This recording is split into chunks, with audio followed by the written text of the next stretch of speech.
I've never been up here.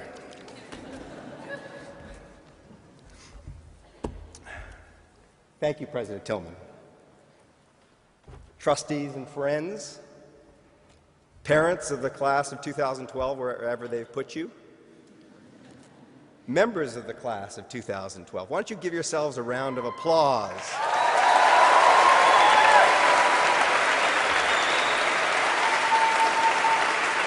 Yeah. And so the next time you look around a church and see everyone dressed in black, it'll be awkward to do that.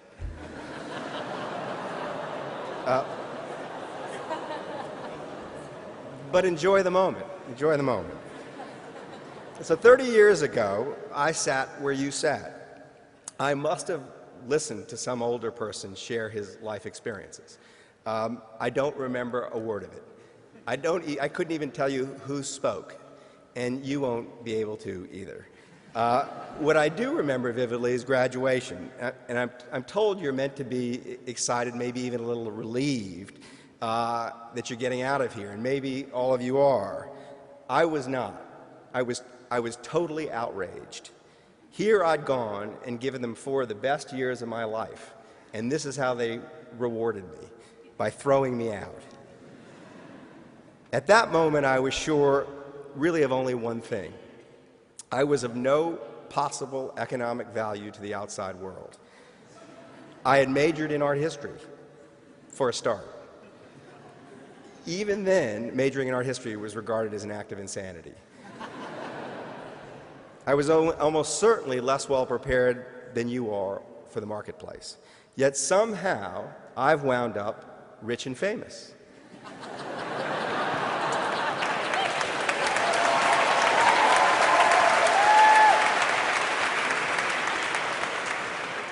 Sort of. I'm going to explain briefly how that happened, and because I want you to understand just how mysterious careers can be before you go out and have one for yourself. So I graduated from Princeton without having published a word of anything anywhere. I didn't write for the Prince or for anyone else. But at Princeton, studying art history, I felt really the first twinge of literary ambition. It happened while I was working on my senior thesis. My advisor was a really gifted man, a professor named William Childs. The thesis I wrote for him tried to explain how the Italian sculptor Donatello used Greek and Roman sources. That's actually totally beside the point, but I've always wanted to tell someone that. God knows what Professor Childs thought of it, but he helped me to become engrossed, actually more than engrossed, totally obsessed. When I handed it in, I knew what I wanted to do for the rest of my life. I wanted to write senior theses. Or to put it differently, to write books. Then I went to my thesis defense. It was just a few yards away from here, over at McCormick Hall. I listened and waited for Professor Childs to tell me how well written it was. He didn't. So after about 45 minutes, I finally said, "So, what did you think of the writing?" "Put it this way," he said, "never try to make a living at it." And I didn't, not really. I did what everyone does who has no idea what to do with themselves when they get out of college. I went to graduate school. I wrote at nights without much effect, mainly because I hadn't the first clue what I should write about. One night, I was invited to a dinner where I sat next to the wife of a big shot of a big Wall Street investment bank, Salomon Brothers. She more or less forced her husband to give me a job. I knew next to nothing about Salomon Brothers, but Salomon Brothers happened to be where Wall Street was being reinvented into the Wall Street we've come to know and love today. When I got there, I was assigned almost arbitrarily to the very best job in the place to observe the growing madness. They turned me into the house derivatives expert. A year and a half later, Salomon Brothers was handing me a check for hundreds of thousands of dollars to give advice about derivatives to professional investors. Now I had something to write about, Salomon Brothers. Wall Street had become so unhinged that it was paying recent Princeton graduates who knew nothing about money small fortunes to pretend they were experts about money. I'd stumbled into my next senior thesis. At that point, I called up my father, and I told him I was going to quit this job that promised me millions of dollars to write a book for an advance of 40 grand.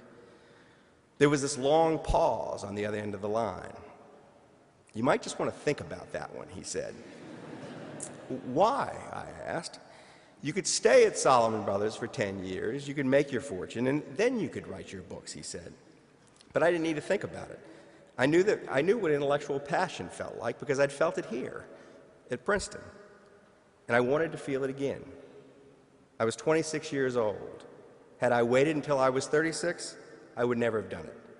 I would have forgotten the feeling, and it would have felt too risky. The book I wrote was called Liar's Poker. It sold 1 million copies. I was 28 years old. I had a career, a little fame, a small fortune, and a new life narrative. All of a sudden, people were telling me I was a born writer. This was absurd. Even I could see that there was another, more true narrative, with luck as its theme.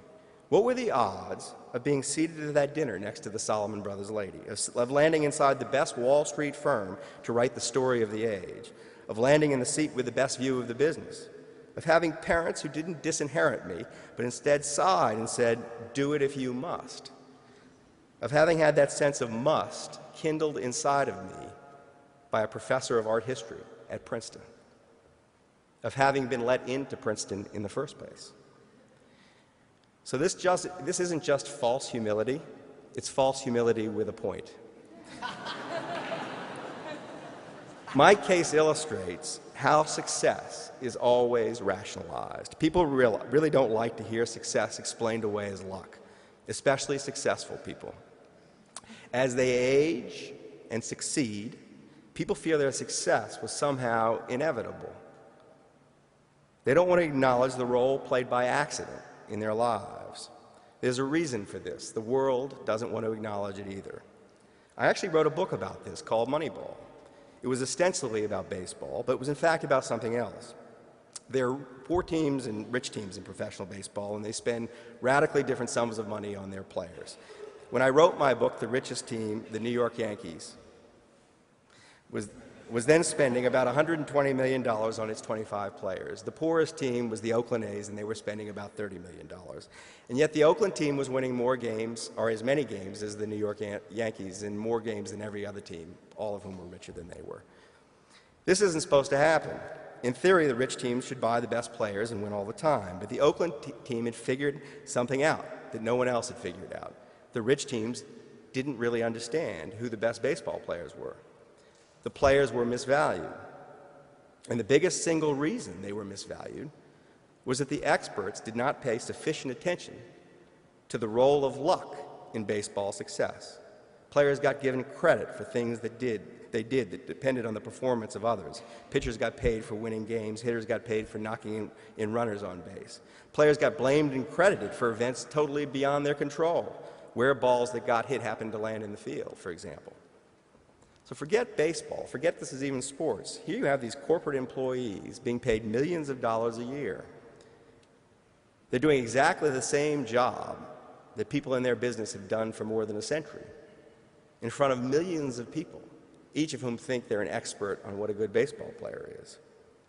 They had statistics attached to every move they made on the job, and yet they were misvalued because the wider world was blind to their luck.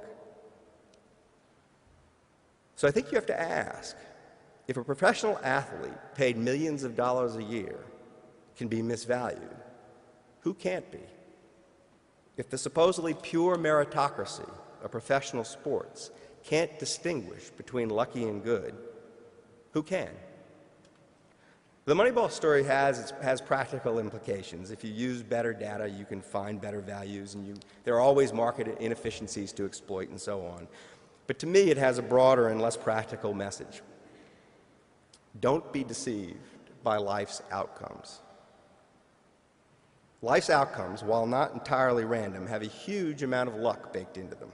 Above all, recognize that if you had success, you've also had luck.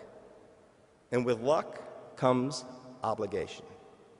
You owe a debt, and not just to your gods. You owe a debt to the unlucky. I make this point because, along with this speech, it's something that you're very likely to forget. I now live in Berkeley, California. A few years ago, just a few blocks from my home, a pair of researchers in the Cal Psychology Department staged an experiment. They began by grabbing students like you, to use them as lab rats. Then they broke the students into teams, segregated by sex, 3 men or 3 women on a team. They then put these teams of 3 into a room and arbitrarily assigned one member of the team to be the leader. Then they gave them some complicated moral problem to solve, say what should be done about academic cheating or how to regulate drinking on campus. Exactly 30 minutes into the problem solving, the researchers interrupted each group. They entered the room bearing a plate of cookies, 4 cookies. The team consisted of 3 people, and there were these 4 cookies. Every team member obviously got 1 cookie, but that left a 4th cookie just sitting there. It should have been awkward, but it wasn't. With incredible consistency, the person arbitrarily appointed leader of the group grabbed the 4th cookie and ate it. Not only ate it, but ate it with gusto, lips smacking, mouth open, drool pooling at the corners of their mouths. In the end, all that was left of the extra cookie were the crumbs on the leader's shirt. So this leader had performed no special task. He had no special virtue. He'd been chosen at random 30 minutes earlier. His status was nothing but luck. But it left him with a sense that this cookie, this 4th cookie, should be his. So this experiment helps to explain Wall Street bonuses, CEO pay, I'm sure lots of other human behavior. This is how people behave when they're blind to their own luck. But it's also relevant to you, to new graduates of Princeton University, because in a general sort of way, you've been appointed leader of the group. Your appointment may not be entirely arbitrary, but you must sense right now its arbitrary aspect. You are the lucky few. Lucky in your parents, lucky in your country, lucky that a place like Princeton exists that can take in lucky people, introduce them to other lucky people, and increase their chances of becoming even luckier. Lucky that you live in the richest society the world has ever seen, in a time when no one actually expects you to sacrifice your interest to anything. All of you have been faced with the extra cookie. All of you will be faced with many more of them. In time, you'll find it easy to assume that you deserve the extra cookie. For all I know, you may deserve the extra cookie. But you will be happier, and you will be better off if you at least pretend that you don't. So never forget, in the nation's service, in the service of all nations, thank you, and good luck.